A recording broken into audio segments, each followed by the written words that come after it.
चलिए students, welcome back. तो हम आपको जीके बता रहे हैं और करंट अफेयर भी, जो आपके सीयूईटी और दूसरे एग्ज़ाम्स के लिए बहुत महत्वपूर्ण है। इसमें क्वेश्चन हम आपको दे रहे हैं, इन क्वेश्चन को देखिए और जो क्वेश्चन ना आते हों उनको नोट कर लीजिए। शेयर करिए वीडियो और अधिक से अधिक सब्सक्राइब करिए, सबको सेंड करिए फेसबुक पे, ठीक है। चलिए देखिए, स्वामी विवेकानंद का वास्तविक नाम क्या था, इसमें बताइए क्या नाम था। स्वामी विवेकानंद का वास्तविक नाम ना याद हो तो आप इसको आज के भारत के प्रधानमंत्री से रिलेट कर सकते हैं। नरेंद्र दामोदर दास मोदी नाम है उनका। तो स्वामी विवेकानंद जी के बचपन का नाम था क्या? नरेंद्र नाथ। ठीक, वो भी नरेंद्र, ये भी नरेंद्र। ठीक, आप नंबर 2 इसका है नरेंद्र नाथ दत्त। नेक्स्ट है, वेदा किस देश की जनजाति है? ट्राइब से क्वेश्चन है, तो वेदा कहाँ की है? आपका नंबर 3 है श्रीलंका। ऑप्शन ऊपर नीचे हो गए हैं इसमें, तो आपका ऑप्शन है श्रीलंका। वेदा जनजाति है वो कहाँ की है? श्रीलंका की है। नेक्स्ट है, अच्छा ये जो जनजाति है ये विलुप्त होने के कगार पर भी है। अगर आपको ऐसा पूछा गया है वेदा तो कौन सी जनजाति विलुप्त होने के कगार पर है, तो ये वेदा है आपकी। इस नेक्स्ट है, देखिए क्या है, सर्वोच्च न्यायालय ने राज्यों में सड़क सुरक्षा की इलेक्ट्रॉनिक निगरानी और क्रियान्वयन के लिए राज्य विशेष दिशा निर्देश बनाने के लिए किस समिति का गठन किया गया है? ठीक है, रोड सेफ्टी से संबंधित है प्रश्न। कौन सी समिति का गठन किया गया है ताकि रोड पर इलेक्ट्रिक डिवाइस लगाए जा सके? तो इसमें आपका नंबर 2 है, ये कौन सी है? न्यायमूर्ति AM स्प्रे समिति।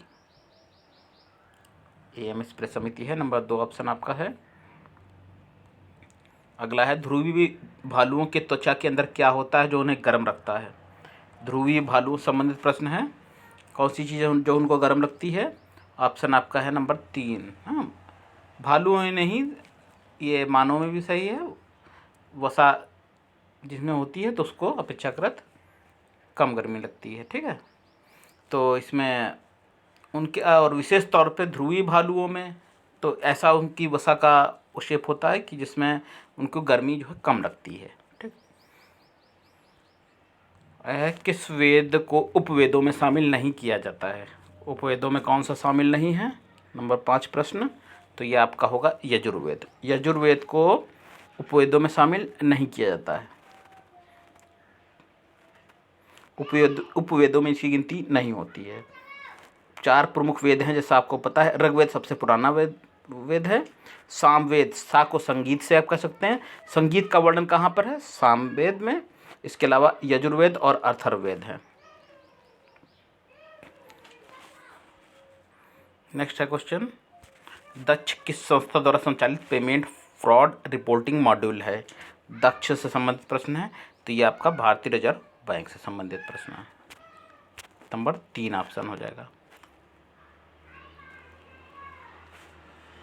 नेक्स्ट है आपका, दिल्ली स्थित लाल किला के अंदर मोती मस्जिद का निर्माण किसने कराया था? मोती मस्जिद का निर्माण किसने कराया था? प्रश्न ये है, जो दिल्ली स्थित है, लाल किला के अंदर है। 7 नंबर प्रश्न, नंबर 4 ऑप्शन औरंगजेब। शाहजहाँ नहीं है, शाहजहाँ मत लगाइएगा, औरंगजेब है इसका उत्तर 7 नंबर में। तो मोती मस्जिद का निर्माण मुगल शासक औरंगजेब ने कब कराया था? 1659 में, 1660 के बीच इसका निर्माण कराया था। दूसरी पत्नी नवाब बाई के लिए कराया था।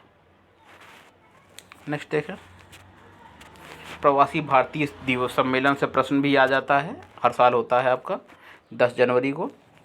प्रवासी भारतीय दिवस 2023 का मेजबान शहर कौन सा था? तो कहाँ, किस देश में इसकी, किस शहर में इसकी मेजबानी हुई थी भारत के, ये प्रश्न है। तो यह है आपका नंबर 4, इंदौर शहर में हुई थी। भारत के विकास में जो प्रवासी भारतीय समुदाय के योगदान को चिन्हित करने के लिए 9 जनवरी को मनाया जाता है। 10 नहीं छात्रों, ये आपका 9 जनवरी है। ठीक है, जो चीज़ होगी क्लियर कर देंगे, मान लीजिए। तो 9 जनवरी को आपको प्रवासी भारतीय दिवस के रूप में मनाया जाता है। इस बार 2023 में इसका मेज़बानी की थी आपकी इंदौर शहर ने। पश्चिम तटीय रेखा का निम्नलिखित में से कौन सा भाग नहीं है? बताना है कौन सा भाग नहीं है पश्चिम तटीय रेखा का। 9 नंबर प्रश्न। उत्तर 4, कोरोमंडल तट नहीं है। अगला है पृथ्वी सेकंड का सफल प्रक्षेपण 10 जनवरी 2023 को किया गया। पृथ्वी सेकंड है क्या? आपको पृथ्वी सेकंड की परिभाषा पूछी गई है कि इसके बारे में बताना है क्या है। तो ये क्या है? देखिए, ये पृथ्वी सेकंड जो है ना, ये है आपकी ऑप्शन नंबर 2 में जो है कम दूरी की बैलिस्टिक मिसाइल है पृथ्वी सेकंड, जिसका प्रक्षेपण किया था 10 जनवरी 2013 को इसको किया गया था। ठीक है, नोट कर लीजिएगा, कम दूरी की बैलिस्टिक मिसाइल है। कौन सा ग्रह आकार में पृथ्वी से छोटा है? आकार में पृथ्वी से छोटा कौन सा है? नंबर 3, शुक्र और मंगल जो ग्रह हैं ये आकार में पृथ्वी से छोटे हैं। Number 3 option. अगला है कौन सा स्थान भगवान महावीर से संबंधित है? देखिए, भगवान महावीर से कौन सा संबंधित है स्थान बताना है आपको। तो सरल क्वेश्चन है, कोई कठिन नहीं है। देखिए, सारनाथ, कुशीनगर, बोध गया, ये तीनों स्थान जो है ना भगवान गौतम बुद्ध से संबंधित है। और भगवान महावीर से संबंधित कौन सा है? ये है आपका पावापुरी। नंबर 4 ऑप्शन जो है ना, पावापुरी संबंधित है आपका महावीर जी से। क्या हुआ था इसमें? वो ये पावापुरी स्थान इसलिए प्रसिद्ध है क्योंकि इसी दिन, इसी स्थान पर कार्तिक कृष्णा अमावस्या को इनको निर्वाण यानी कि मोक्ष प्राप्त हुआ था, इसी स्थान पर पावापुरी में। ठीक। अच्छा, उनके निर्वाण का जो वर्णन है पवित्र ग्रंथ कहाँ कहाँ मिलता है? कल्पसूत्र। कल्पसूत्र एक पवित्र ग्रंथ है, तो उनके निर्वाण जो है, मुक्ति का वर्णन इस ग्रंथ में मिलता है। और पावापुरी में उनको मोक्ष की प्राप्ति हुई थी, आप समझे। ठीक। अच्छा, देखेंगे आरबीआई द्वारा किस पेमेंट बैंक को अनुसूचित बैंक का दर्जा दिया गया है? अनुसूचित बैंक का दर्जा किस पेमेंट बैंक को दिया गया है? तो यह आपका क्या है option? Airtel payment bank. Number 2 option. Number 2 है ना, एयरटेल पेमेंट्स बैंक, इसको क्या दिया गया है? अनुसूचित बैंक का दर्जा दिया गया है। अगला है किस प्रकार का नगर प्रशासन लघु शहरी क्षेत्रों को प्रशासित करता है? लघु शहरी क्षेत्रों को कौन सा प्रशासित करता है? यह आपका municipal council. Municipal council committee को छोटे शहरी क्षेत्रों के प्रशासन के लिए नियंत्रित करने के लिए गठित किया गया है। ठीक है, छोटे जो लघु शहरी क्षेत्रों को नियंत्रित करने के लिए आपकी म्यूनिसिपल काउंसिल होती है। प्रकाश संश्लेषण के दौरान पत्तियों के सूक्ष्म रंध्रों से गैसों का विनिमय होता है। इन रंध्रों को क्या कहा जाता है? इन रंध्रों की परिभाषा पूछी गई, इनको कहते हैं स्टोमाटा। साइंस का क्वेश्चन है, स्टोमाटा कहते हैं। चलिए, और है लसिका लिम्फ पचे हुए एवं अवशोषित वसा को कहाँ ले जाती है? लसिका कहाँ ले जाती है? नंबर 2 है आपका ऑप्शन, आपका आंत में ले जाती है। ठीक, ऑप्शन आपका सही है, आंत। नंबर 2। लसिका प्रणाली रक्त में फैटी एसिड के स्तर को बनाए रखने के लिए पाचन तंत्र से रक्त प्रवाह तक ले जाने में मदद करती है। अगला है सूरदास जी, हिंदी का प्रश्न है एक।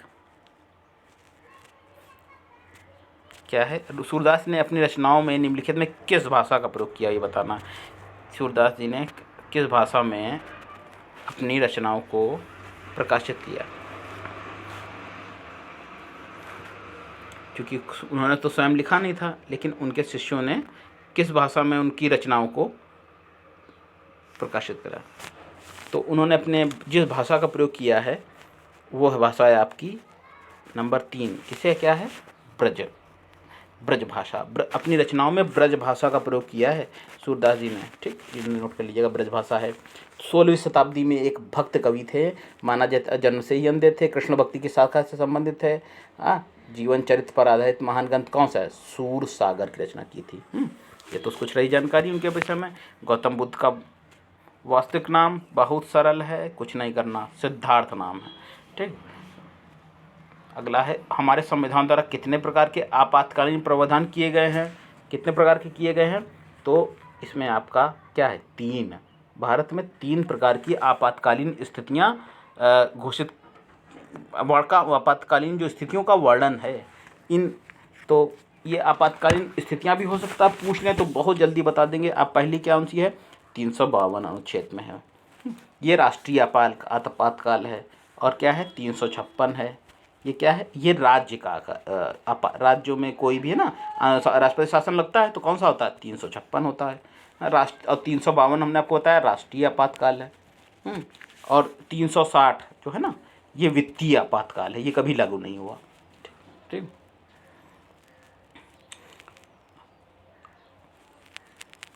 चलिए लास्ट क्वेश्चन है हमारा, कौन सा?